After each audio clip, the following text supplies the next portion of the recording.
యేసుప్రభు దగ్గరికి వచ్చిన వాళ్ళు ఏం చేయాలి? పాపాలు ఒప్పుకోవాలి. ఇక ఆ దరిద్రపు జీవితంలోకి వెళ్ళకూడదని తీర్మానం చేయాలి. మారు మనసు పొందాలి. బాప్తిస్మ పొందాలి. బాప్తిసం పొందినప్పుడు ఏం జరిగిందో తెలుసా? మనం ఇక యేసయ్య చేతుల్లోకి వెళ్ళిపోతాం. ఆయన తన రక్తముతో మనల్ని నిలువెల్లా కడిగి పరిశుద్ధపరుస్తాడు. నూతన పరుస్తాడు. తరతరాల శాపం, మన చేసిన చేష్టాల ద్వారా వచ్చిన దరిద్రం మొత్తం అక్కడ శుద్ధీకరణ చేయబడింది. దాని నుంచి మనల్ని విడిపించడానికే ప్రభు ప్రాణం పెట్టింది.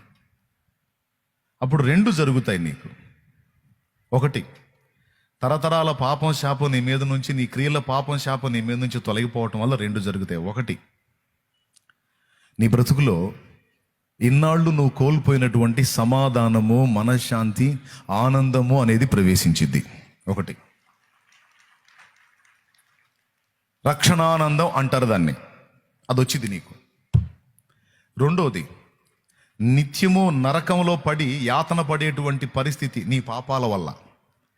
ఆ నరకం నుంచి నువ్వు కాపాడబడి నువ్వు నిత్య జీవానికి చేరతావు.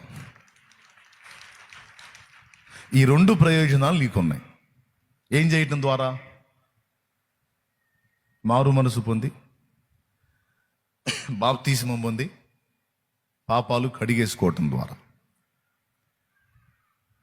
ఈ ప్రక్రియ జరగకుండా నువ్వు ఎన్ని సంవత్సరాలు చర్చికి వచ్చి కూర్చున్నా, ఎన్ని పాటలు పాడినా, ఎన్ని భజనలు చేసినా దేవునికి సంబంధించినవి నీకు దక్కవుగాక దక్కవు. దక్కాలంటే జీవ గ్రంథంలో పేరు లిఖించబడాలి.